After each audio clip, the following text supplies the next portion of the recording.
நீங்க வந்து பல பேருடைய ஆன்மா கிட்ட வந்து பேசியிருக்கீங்க அப்படின்னு சொல்லியிருக்கீங்க. இவருடைய ஆன்மா கிட்ட நீங்க பேசியிருக்கீங்க. நம்மளோட மாந்திரீக சக்தியால ஒரு ஆன்மாவை கட்டுப்படுத்திட்டாங்கன்னா, இல்லை ஒரு ஆன்மாவை வந்து ஏதாவது கட்டு போட்டுட்டாங்களா, ஒரு ஆன்மா வந்து அகால மரணம் ஆயிடுச்சுன்னா, அந்த வீட்டில் இருக்கிறவங்க, அந்த குடும்பத்தை சம்மந்தப்பட்டவங்க நம்ம கிட்ட வரும்போது இந்த பிரயோகத்தால் அந்த ஆத்மா அவங்க கிட்டே போய் பேசும்.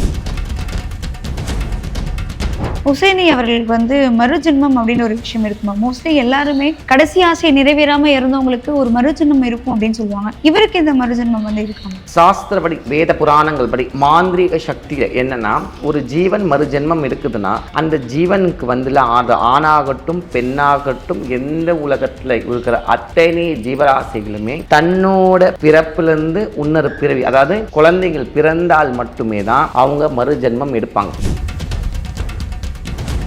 கண்டிப்பா இறைவனால எடுத்துக்கொள்ளப்பட்ட ஆன்மா கண்டிப்பா இந்த ஆன்மாக்கெல்லாம் வந்து கண்டிப்பா வந்து ஒரு மகானுக்கு உள்ள நிலைமை தான் இருக்கும். அந்த இடத்துல ஒரு நல்ல வைப்ரேஷன் இருக்கும். யாருமே தெரியாம எதுவும் பேசக்கூடாது. ஏன்னா ஒருத்தர் வாழ்க்கையை வந்து ஒரு இடத்துல வந்து நிற்கிறாங்கன்னா சாதாரண நின்று இருக்க மாட்டாங்க. அவங்க எவ்வளோ போராடி இருப்பாங்க, எவ்வளோ அவமானப்பட்டிருப்பாங்க, எவ்வளோ இழந்திருப்பாங்க, எவ்வளோ கஷ்டப்பட்டிருப்பாங்க, அவங்களுக்கு மட்டும் தான் அது தெரியுமே. வந்துருச்சா ஓகே, நான் இதுக்கு நான் வந்து கரெக்டாக இருந்துட்டு போகிறேன், நான் என்னென்ன பண்ணுவேன் பண்ணிட்டு போகிறேன் சொல்லிட்டு அப்படியே ஒரு சிலபஸ் மாதிரி ஒரு மேத்தமேட்டிக்ஸ் கணக்கு மாதிரி அவர் ஒரு சாப்டர் மாதிரி அந்த புக்கை அவரே எழுதி அவரே க்ளோஸ் பண்ண மாதிரி ஆயிடுச்சு. இதில் வந்து இறைவனுக்கு இவருக்கு சம்பந்தமே இல்லாமல் ஆயிடுச்சு. காந்தம் மீடியா நேயர்களுக்கு வணக்கம். இன்னைக்கு நம்ம கூட வந்து சாமுண்டி மலைக்காமா இருக்காங்க. வணக்கம். வணக்கம். சினிமா துறையில் ஒரு மிகப்பெரிய இழப்பு தான் வந்து இப்போ நடந்திருக்கு. கண்டினியூஸாக 2 இழப்பு அப்படின்னே சொல்லலாம். ஃபர்ஸ்ட் வந்து உசேன் மாஸ்டரோடைய இந்த இழப்பு. அவருடைய மரணம் வந்து நடக்க போகுது அப்படின்றது அவருக்கு முன்கூட்டியே தெரிஞ்சிருக்கு. ஆனாலும் வந்து அவர் டெய்லி வந்து அவ்வளோ ஸ்டெம்பா இருக்காரு அப்படின்னே சொல்லலாம். நம்ம இந்த வீடியோ ஒன்று பார்க்கும்போதும் டெய்லி எனக்கு இந்த டேப்லெட் போட்டுட்டு இருக்காங்க, இந்த பிளட் ஏற்றிட்டு இருக்காங்க, இந்த மாதிரி விஷயங்கள் பண்ணிட்டு இருக்காங்க, ஒவ்வொரு நாளுமே அப்டேட் பண்ணிட்டே இருந்தார். ஸோ அவருடைய மரணம் வந்து நடக்க போகுதுன்னு ஒரு தெரிஞ்சு இவ்வளோ தைரியமா இருக்காருலம்மா, இந்த விஷயத்தை பற்றி உங்களுடைய முதல் வந்து அவர் தைரியத்தை வந்து பாராட்டணும். ஏன்னா நம்ம நார்மலாகவே நம்மளுக்கு மரணம் நம்ம வந்து டைம் கொடுத்துட்டாங்க வச்சுங்களேன், எப்பேற்பட்ட ஆளுமே வந்து என்ன ஆகும்னா மனம் உடஞ்சி போயிடுவாங்க. அந்த மனதளவில் வந்து இவ்வளோ பெரிய ஒரு மாற்றத்தை வந்து கொண்டு வரதுக்காக கண்டிப்பாக வந்து அவர் வந்து உண்மையான ஒரு வீரன் தான் நான் சொல்லுவேன் நான். ஏன்னா இன்றைக்கி காலகட்டத்தில் எவ்வளோ விஷயங்கள் வந்து சின்ன சின்ன விஷயத்துக்குலாம் வந்து சூசைட் பண்ணிக்கிறாங்க. சின்ன விஷயத்துக்குலாம் வாழ்க்கை எப்படி வந்து வாழ தெரியாமல் தடம் புரண்டுறாங்க. எந்த ஒரு விஷயம் பக்குவம் இல்லாமல் நடக்கிற இந்த ஒரு காலத்தில். ஆனால் இது வந்து வாழ்க்கையில் என்றைக்குமே வந்து எல்லாராலையுமே பேசப்படுற ஒன்று. ரெண்டாவது, எல்லாரும் சாதிக்க முடியுமா, இந்த ஒரு விஷயம் பண்ண முடியுமா, நம்ம உயிர் போகும் பொழுது நம்ம இந்த மாதிரி தைரியமாக எதிர்கொள்ள முடியுமா சொல்லிட்டு ஒரு கேள்வி இருக்குது. அந்த கேள்வியவே இவரே பதில், இவரே கொஸ்டின் ஆகிட்டார்.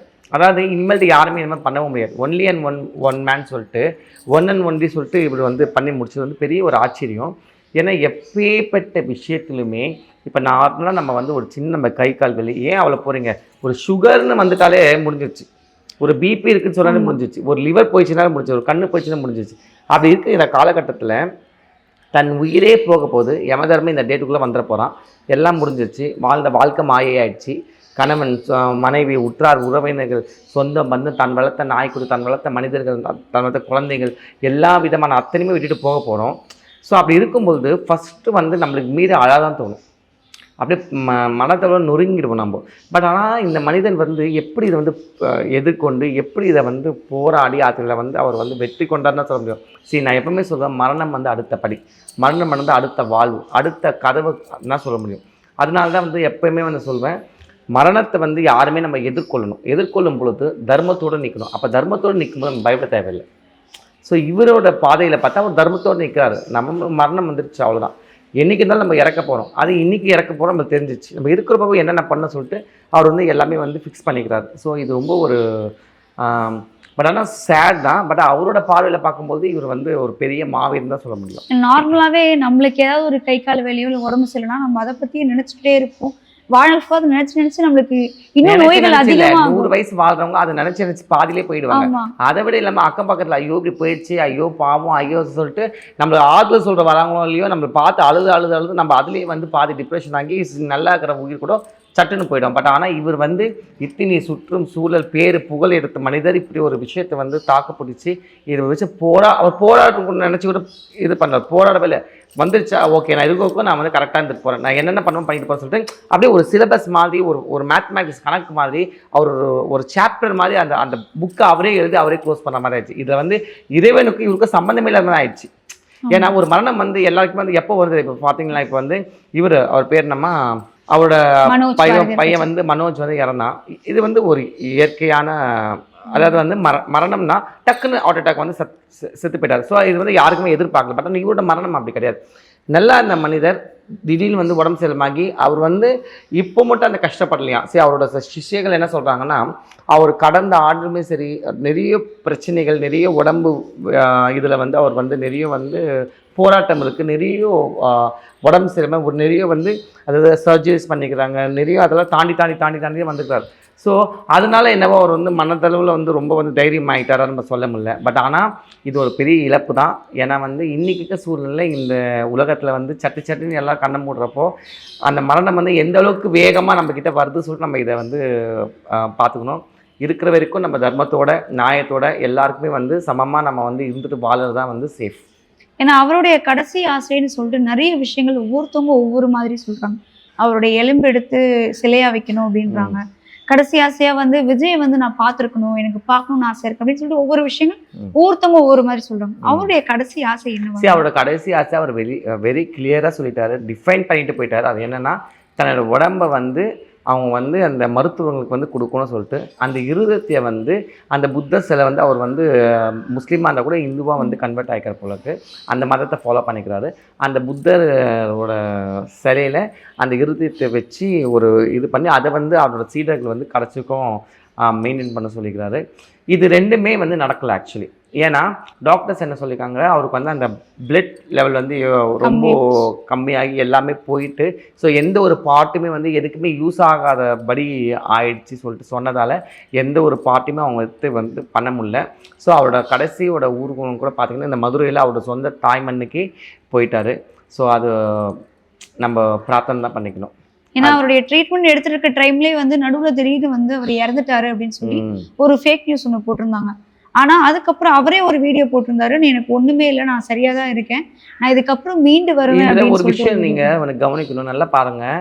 நிறைய பேர் வந்து இல்லை இதை வந்து ஒரு அந்த அம்மா பேர் தெரியல எனக்கு, அவங்களும் வந்து சினிமா நடிகை தான்.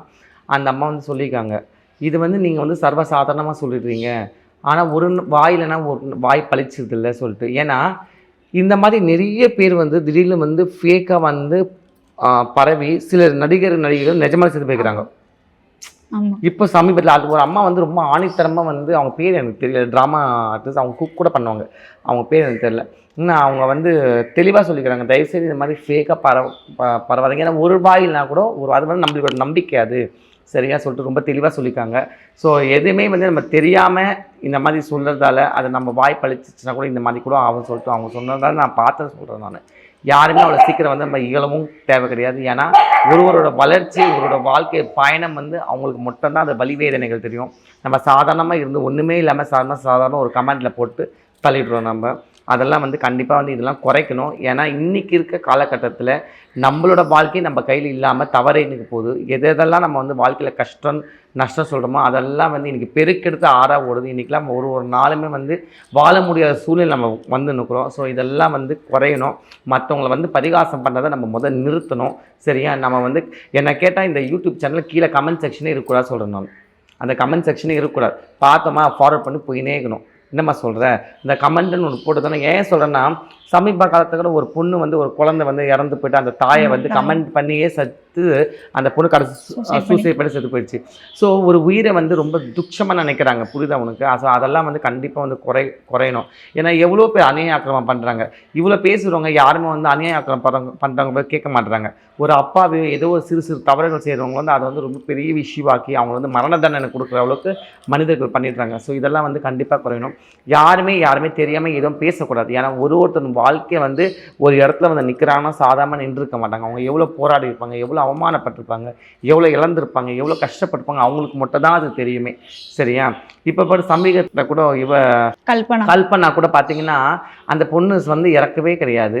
அதுக்குள்ளே வந்து கண்ணு காது மூக்கு வச்சு எல்லாம் வந்து பேசி எவ்வளோ ஒரு விஷயத்தை வந்து அவதூறு பரப்புனாங்க. பட் காட்ஸ் கிரேஸ், ஏன்னா அவன் வந்து இங்கே வந்திருக்கா நம்ம கோயிலுக்கு. அதனால சொல்கிறேன் நான், அந்த அம்மாவோட கருணையால் அவர் உயிர் திருப்பி வந்தால், அதாவது அந்த மாத்திரை போடும்பொழுது எக்ஸ்ட்ரா டோசேஜ் ஏதாவது எல்லாமே இருக்கிறது தானே. இப்போ பிபி இருக்கிறவங்க டக்குன்னு மைக்கச்சி விழுந்துருக்காங்க. அது எல்லாமே பண்ணது தான். இப்போ நார்மலாக வந்து எவ்வளோ பேர் இப்போ பிபி இருக்கவங்க மைக்கச்சி விழுந்துருவாங்க. இப்போ சுகர் பேஷண்ட் பார்த்தீங்கன்னா சரியாக சாப்பிடலன்னு டப்புன்னு விழுந்துருவாங்க. ஸோ அதெல்லாம் நம்ம வந்து சொல்லிட முடியுமா? ஒரு மைக்கத்தில் இருக்கிறவங்கள வந்து நம்ம வந்து அவங்க இறந்துட்டாங்க, அவங்க வந்து போதைப் பொருளை இது பண்ணிட்டாங்க, அது பண்ணிட்டாங்க, இது பண்ணிட்டாங்கன்னு சொல்லிட்டு என்ன ஏதுன்னு தெரியாமல் கூட எவ்வளோ தூரம் நம்ம வந்து அவங்களை கஷ்டம் மனதில் கஷ்டம் கொடுக்க முடியுமோ அந்தளவுக்கு கஷ்டம் கொடுத்து அது ரொம்ப தவறான விஷயம். நம்ம உலகம் எந்த நிலைக்கு போகுது, எதை நோக்கி போகுதுன்னே நம்மளுக்கு தெரியல. ஒரு தெய்வத்தை வந்து வேண்டணும், ஒரு தெய்வத்தின் வழிபாடில் போகணும், ஒரு தர்மத்தில் இருக்கணும், அதை யாரும் பேச மாட்டாங்க. அதையே தவறுன்னு சொல்லி அதையே வந்து எவ்வளோலாம் கிரிட்டிசைஸ் பண்ணி என்ன ஒரு தனிப்பட்ட உங்கள் வாழ்க்கையை குறிப்பிட்டு பேசுறதுக்கு நம்மளுக்கு அருகதையும் இல்லை, நம்மளுக்கு தகுதியிலும் நம்மளுக்கு அந்த உரிமையே கிடையாது. நீங்கள் ஆன்மா பற்றி ஒரு விஷயம் பேசும்போது இப்போது உசேனி அவர்களுடைய கடைசி ஆசை வந்து நிறைவேறலை இல்லையா? அப்படி இருக்கிறப்போ அவருடைய ஆன்மா இப்போ எந்த நிலைமையில இருக்கு? கண்டிப்பாக இது வந்து இறைவனால் எடுக்கப்பட்ட ஆன்மா. கண்டிப்பாக இந்த ஆன்மாக்கெலாம் வந்து கண்டிப்பாக வந்து ஒரு மகானுக்கு உள்ள நிலைமை தான் இருக்கும். கண்டிப்பாக இவங்களோட சீடர்களும் சரி, அவங்களோட குடும்பத்தாரும் சரி, இவரோட ஆசையை வச்சு அந்த மாதிரி அவரை வழிபாடு பண்ணும் பொழுது நல்ல ஒரு முன்னேற்றம் நடக்கும், நல்ல ஒரு கருணை பிறக்கும், அந்த இடத்துல ஒரு நல்ல வைப்ரேஷன் இருக்கும். ஏன்னா அவர் வந்து எனக்கு தெரிஞ்ச அளவு யாருமே வந்து அவரை வந்து தவறாக சொல்லவே இல்லை. அவர் அப்போதுலேருந்து சரி இப்போவும் சரி நிறைய விஷயங்கள் வந்து அவர் வந்து போராடி ரொம்ப கஷ்டப்பட்டு இல்லாத ஏழை மக்களுக்கு வந்து அவரோட கலைகளை சொல்லி கொடுத்து அவரோட அகாடமி உருவாக்கி எல்லா குழந்தைங்களும் மனசார பேசுதுங்க. எங்கள் டேடி, எங்கள் அப்பா, எங்கள் தந்தை ஸ்தானம் அதெல்லாம் அவ்வளோ சீக்கிரம் வராது. கரெக்ட் தானே? ஒருத்தவங்க வந்து தாயின்னு சொல்கிறதும் ஒருத்தவங்க தந்தைன்னு சொல்கிறதும் அவ்வளோ சீக்கிரம் யாருமே வராது. குருன்னு சொல்லலாம், டீச்சர் சொல்லிக்கலாம், மாஸ்டர் சொல்லிக்கலாம், ஏன் அவங்க தந்தை சொல்கிறாங்க. அந்த அப்போ எந்த அளவுக்கு ஒரு தந்தை ஸ்தானத்துலேருந்து தன் குழந்தைங்களை அவர் வந்து பார்த்துருப்பாரு. ஸோ இதெல்லாம் பெரிய விஷயம். இப்போ கூட சமீபத்தில் பார்த்தீங்கன்னா ஒரு ஒருத்தர் இருக்கார், அவர் பேர் நான் சொல்ல விரும்பல. அவர் அவ்வளோ ஒரு கொச்சப்படுத்தி பேசியிருக்காரு. ஒரு இறந்து போன ஒரு மனிதனை எப்படி நம்மளுக்கு பேசுறதுக்கு யார் அந்த உரிமை கொடுத்து, எங்கே இந்த தைரியம் ஃபஸ்ட்டு பிறந்தது தெரியல. நம்ம தமிழோட பண்பாடு என்னம்மா, ஒரு வீட்டில் சாப்பிட போனால் கூட அந்த சாப்பாடில் வந்து சில நிறைகுறைகள் இருந்தால் கூட நம்ம சொல்ல மாட்டோம். அது அப்படியே அப்படி நல்லா இருக்குதுமா, ரொம்ப நல்லா இருக்குன்னு சொல்லிட்டு வர மக்கள் நாம். ஆனால் இன்றைக்கி அதெல்லாம் நம்ம மறந்து எப்படி வந்து சேர்த்த வாரி வாரி வாரி வாரி அடிக்க ஆரம்பிச்சிட்டோம். கொஞ்சம் கூட யோசிக்கவே மாட்டோம். கொஞ்சம் கூட நல்லா பாட்டுங்க, அவர் வந்து எவ்வளோ ஒரு கலைஞன், எவ்வளோ ஒரு விஷயம் பண்ணுகிறாரு, எவ்வளோ ஒரு குட் திங்ஸ் அவர்கிட்ட இருக்குது, அதெல்லாம் யாருமே பேசாமல் ஒருத்தர் வந்து அவர் பாட்டு அசால்ட்டாக பேசுகிறார். அவர் கடன் வாங்கிட்டாரு, அது பண்ணிட்டாரு, இது பண்ணிட்டாரு. இவருன்னா பக்கத்துலேருந்து கடன் வாங்கி கொடுத்தா மாதிரி இவருன்னாலும் போயிட்டு அந்த டாக்குமெண்ட் வந்து சைன் வாங்கி இவர் முன்னாடி தான் கேஷ் வந்து டெலிவரி பண்ண மாதிரியும் அப்படி தெரிஞ்ச மாதிரி பேசுகிறாங்க. எப்படி இந்த மாதிரிலாம் ஒருத்தவங்களை பற்றி யோசிக்கும் போது எவ்வளோ தூரம் ஒருத்தவங்க வந்து டீக்ரேட் பண்ண முடியுமோ அந்த அளவுக்கு டீக்ரேட் பண்ணதால் சொசைட்டி எப்படி முன்னேறும், மக்களுக்கு வந்து எப்படி வந்து மற்றவங்களுக்கு உதவி பண்ணணும்னு தெரியும். உனக்கு புரியுதா? அவனுக்கு அவங்களுக்கு உதவி பண்ண நினச்சா கூட பயப்படுறாங்க. இப்போலாம் எப்படி வந்து மனசார கொடுக்க தோணும். எது பண்ணாலும் தவறு, எது பேசினாலும் தவறு, எது பண்ணாலும் தவறு. ஒரு செலிபிரிட்டியான தவறு. ஒருத்தவங்க வந்து மேலே ஒரு நிலையில் நின்று எது பண்ணாலும் தவறுனா அப்புறம் எப்படி வந்து நல்லது நடக்கும்? நல்லது பண்ணணும் கண்டிப்பாக பண்ண மாட்டாங்க. எப்படின்னா நீ பேசான போகிற இன்னொன்று பேசிட்டு போக சொல்லிட்டு அவங்க விலகி போயிடுவாங்க. ஸோ இது வந்து சொசைட்டிக்கு ரொம்ப கேடு. இது நல்லவங்க வெளியே வரணும், நல்லவங்க மக்களுக்காக சேவை செய்யணும். அவங்கள நம்ம வந்து டிஸ்கரேஜ் பண்ணவும் தேவையில்லை, என்கரேஜ் பண்ணவும் தேவையில்லை. அவங்க பாதியில் அவங்க நம்ம சைலண்ட்டாக விட்டுட்டா போதும். அவங்களால 10 பேர் பிழைக்கிறாங்க, அது ரொம்ப நல்லது தான். அதுதான் நான் வந்து சொல்லுவேன். நீங்கள் வந்து பல பேருடைய ஆன்மா கிட்ட வந்து பேசியிருக்கீங்க அப்படின்னு சொல்லியிருக்கீங்க. இவருடைய ஆன்மா கிட்ட நீங்கள் பேசியிருக்கீங்க? நம்மளோட மாந்திரீக சக்தியால் ஒரு ஆன்மாவை கட்டுப்படுத்திட்டாங்கன்னா, இல்லை ஒரு ஆன்மாவை வந்து ஏதாவது கட்டு போட்டுட்டாங்களா, ஒரு ஆன்மா வந்து அகால மரணம் ஆயிடுச்சுன்னா அந்த வீட்டில் இருக்கிறவங்க, அந்த குடும்பத்தை சம்மந்தப்பட்டவங்க நம்ம கிட்ட வரும்போது இந்த பிரயோகத்தால் அந்த ஆத்மா அவங்கக்கிட்டே போய் பேசும்.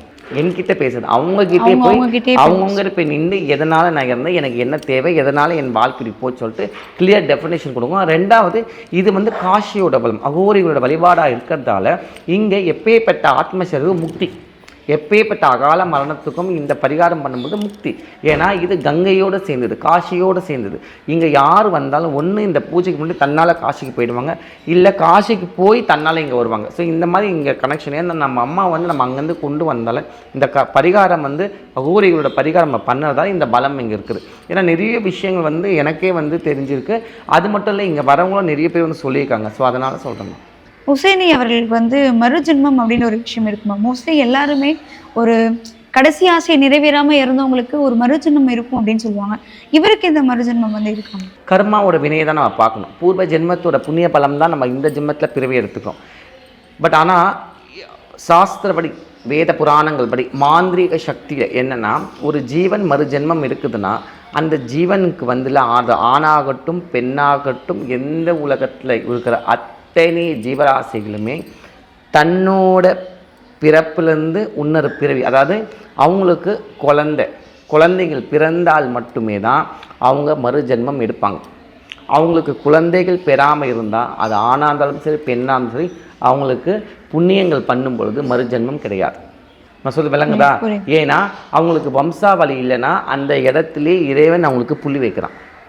அதனால்தான் திருநங்கைகளான எங்களுக்கு அந்த பலம் உண்டு. ஏன்னா எங்களுக்கு அப்புறமா கிடையாது. என்னோட அப்பா, என்னோட தாத்தா, முப்பாட்டை அப்படி போயின்னே என்னோட வம்சத்தில் என்னோட நின்றுது, என் குடும்பத்தில் என்னோட நின்றுது. எனக்கு அடுத்தது யாருமே கிடையாது. இப்போ இதே நான் ஒரு பெண்ணாக பிறந்திருந்தாலும் ஒரு ஆணாக பிறந்தாலும் ஒரு திருமணமாகி இன்னும் எனக்கு வந்து குழந்தை குட்டி அந்த குடும்பத்தோட அந்த இது வந்து எனக்கு இருக்கும். புரியுதா உனக்கு?